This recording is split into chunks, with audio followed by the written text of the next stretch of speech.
안녕하십니까, 닥터덕입니다. 요즘 또 다시 코로나가 좀 많이 이제 발병을 하고 있는데, 제가 초창기 때 한번 올린 영상이 있을 거예요. 그걸 여기다 링크를 해 놓을 건데, 아마도 초창기 때는 제가 그 집단 면역에 대해서 이야기하면서 지금 우리나라처럼 이렇게 회피 위주로만 관리를 해서는 거의 관리가 될 수가 없다라는 제가 포인트로 설명을 드렸는데, 비유를 들자면은 손으로 이렇게 물을 움켜 가지고서 손에서 물이 새지 않도록 잡아주는 것과 비슷한 비유 같아요. 그렇게 잡는다고 해서 옆으로 새는 것들을 막을 방법이 없잖아요.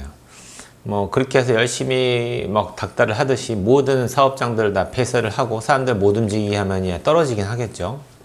근데 과연 그게 대책이 되냐는 거예요. 그럼 언제까지 그 막을 것이며 그 사업을 못해서 일어나는 그 모든 피해는 어떻게 할 것인지. 제가 볼 때는 아무 대책이 없어요. 오히려 그런 것보다는 건강한 면역을 갖고 있는 사람들 위주로는 허드 이뮤니티를 만들기 위한 노력이 필요할 거고요. 그 외에 나머지 철저하게 어떤 그런 직업군들, 나이가 많으신 분들이나 이렇게 관리되는 분들한테는 철저한 방역을 통해서 그런 분들과의 접촉을 피하는 여러 가지 과정에서는 좀 더 철저하게 관리를 좀 해주시고, 그 외에 나머지 건강한 성인들이 활동하고 경제활동하고 돌아다니는 그런 문제에 대해서는 너무 제약을 두지 않는 것들이 오히려 더 빨리 허드 이뮤니티를 만드는 데 도움이 될 수 있다라고 저는 생각하고요. 초창기 때 제가 영상에서 말했듯이 매스컴에서 어느 나라는 허드 이뮤니티 집단 면역에 실패를 했다는 둥 이런 이상한 소리를 많이 하기 때문에 제가 그걸 바로 잡았었는데, 지금은 또 그 똑같은 매스컴에서 이제 반대 얘기를 합니다. 오히려 그 나라가 지금 집단 면역으로 넘어가면서 지금 안정기에 접어들었다는 식으로 또 이제 추켜 세우기도 하고요. 하여튼 매스컴이 참 재밌어요. 제대로 알지도 못하면서 전문가의 의견은 제대로 듣지도 않고 그냥 정치적인 노름에 놀아나고 있는 느낌이 보여서 너무 안타까운데요. 미국도 그런데 우리나라야 어쩌겠어요.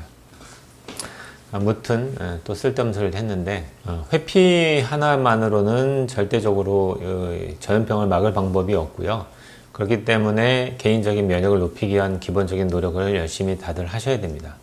제가 앞서 영상에서 다 설명했기 때문에 중복해서 설명은 안 드릴게요. 그래서 열심히 비타민 섭취하시고 기본적인 바이러스 이뮨 시스템을 액티베이션 시키기 위한 여러 가지 비타민의 기본적인 섭취는 게을리하시면 안 될 것 같습니다. 오늘 여러분께 드리고 싶은 말은, 이제 제가 며칠 전에 충격적인 소식을 들어서 그것 때문에 이제 이 영상을 찍는데요. 대부분의 환자들이 지금 현재 통계도 그렇지만 나이가 드시면서 사망하게 되는 첫 번째 가장 큰 리스크 팩터, 위험 요인이라고 볼 수 있는 게, 암을 제외하면 제가 볼 땐 1위가 혈관 질환이에요. 어떻게 보면은 혈관의 문제는 쉽게 설명하면 이렇게 설명드릴게요.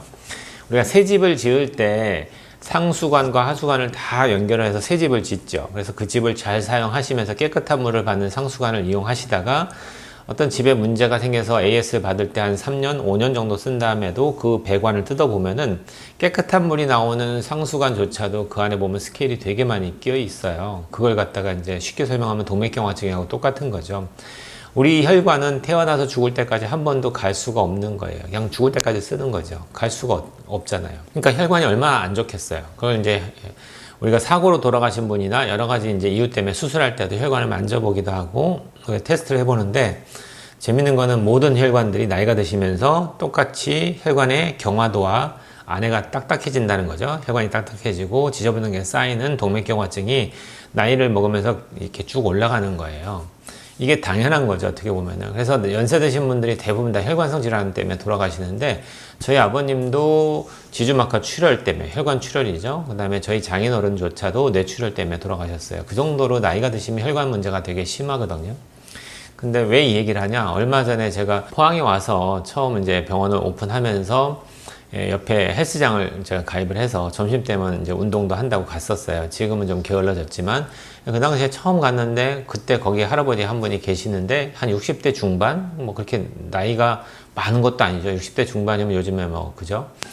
근데 그분이 하루에 3시간을 헬스를 하시는데 짱짱하세요. 진짜 건강하신 것 같고. 저는 일주일에 2-3번 가는데 갈 때마다 그분이 계시니까 저는 한 번도 그분을 안 본 적이 없어요.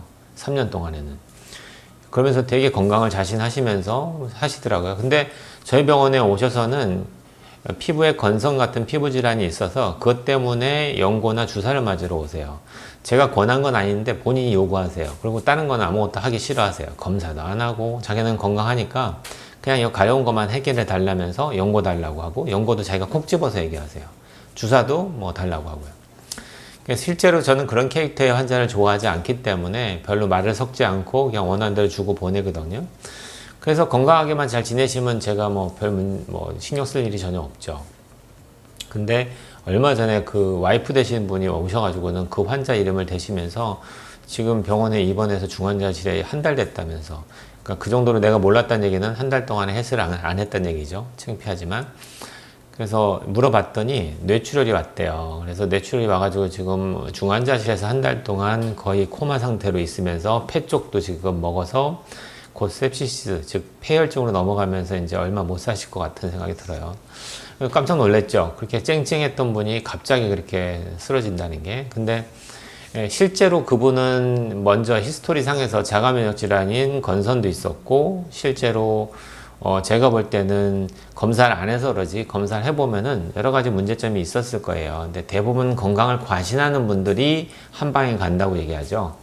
오히려 골골하시고 많이 몸이 안 좋으신 분들이 자기가 몸이 안 좋으니까 어떻게든지 가서 병원에 가면 검사를 하세요. 그러니까 기본적으로 검사를 뭘 하든지 했던 사람들은 그래도 기본적으로 관리가 좀 할 수 있는 기회가 생기잖아요. 그래서 그런 분들이 오히려 더 골골하면서 오래 살고요.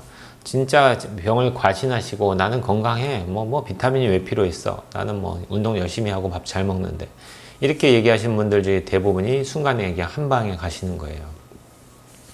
절대적으로 아까도 얘기했듯이 혈관이라는 거는 우리가 태어나서부터 한 번도 갈지 않고 쓰기 때문에 어떻게든지 동맥경화증은 진행을 합니다. 그래서 제가 올렸던 영상 중에서도 보면 킬레이션 영상 또는 혈관 청소 영상이 있을 건데, 그런 것들이 저는 피부에 와닿기 때문에, 저희 아버님이 52살에 돌아가셨는데 제가 지금 52이에요. 그러니까 제 아버님이 내 나이가 됐을 때 돌아가신 거고, 저는 훨씬 더 어렸을 때 아버님을 잃은 거죠. 그걸 경험하고 나서는 저도 되게 기능의학으로 들어오면서 혈관에 대해서 되게 관심이 많았고, 저도 역시나 아니나 다를까 유전적인 인자 때문에 혈관을 손상시켜주는 그 유전자의 변형아가 있는 거예요. 폴리몰피즘이 있다 보니까 그것 때문에 계속해서 혈관이 내가 케어를 하지 않으면 저도 나빠졌겠죠. 저희 아버님은 담배도 피셨기 때문에 아마도 더 안 좋은 팩터들이 많았기 때문에 일찍 진행하신 것 같고요. 저는 담배를 되게 싫어하기 때문에 술, 담배를 우리 집안이 잘 못해요. 그럼에도 불구하고 유전적인 인자 때문에 혈관이 나빠질 수 있는 걸 찾아낸 거죠.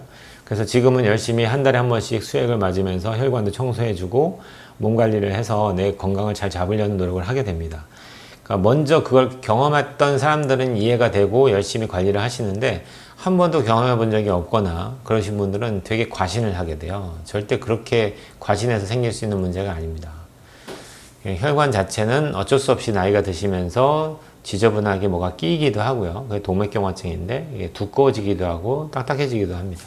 그래서 이런 것들을 미리미리 좀 건강할 때 잘 유지할 수 있게끔 관리하시는 게 필요하신데, 대부분은 건강검진을 하더라도 그런 쪽으로 자세하게는 안 하시거든요. 그렇기 때문에 알 수가 없어요. 한참 지나다가 건강합니다 얘기 듣다가 갑자기 쓰러지시는 거니까. 그래서 기회가 되실 때 기능의학 병원을 잘 찾으셔서 혈관에 관련된 문제는 한 번씩은 꼭 체크를 하세요. 1년에 한 번이라도 꼭 받으시고, 뭐 비용이 이렇게 많이 드는 검사들이 아니거든요. 해보시면 참 도움이 되실 것 같아요. 아무튼 저한테는 참 안타까운 소식이죠. 그래도 저한테 와서 연고에도 처방받았던 환자인데, 그래도 제가 좀 더 잔소리를 해드리고 그 환자를 위해서 좀 더 조언을 했었으면 어땠을까 하는 아쉬움도 좀 남고요. 뭐 지금 현재 그 몸 상태라면 한두 달 버티기 힘드실 것 같은데, 참 제가 좀 죄송스러운 면도 있죠. 좀 더 내가 귀찮다고 말 안 하고, 또는 환자가 고집 부린다고 포기하고 이래서 그 환자가 더 나빠지지 않았나 하는 죄책감도 좀 들고요. 아무튼 오늘은 좀 기분이 좀 그래요. 그래서 이제부터는 환자가 좋아하든 싫어하든 간에 좀 더 잔소리를 좀 더 많이 하는 의사가 돼야 되겠다 하는 게 제 개인적인 생각입니다. 아무튼 오늘 여기까지 이야기하고요. 여러분들도 건강 잘 챙기시고, 요즘같이 코로나 돌 때 회피에만 연연하지 마시고 내 개인적인 이뮤 시스템을 올려줄 수 있는 그런 여러 가지 노력들을 같이 하셔서 바이러스가 들어오더라도 이겨낼 수 있는 그 건강한 몸을 만드셨으면 좋겠습니다. 온 국민이 건강해지는 그날까지 닥터덕은 여러분과 함께합니다.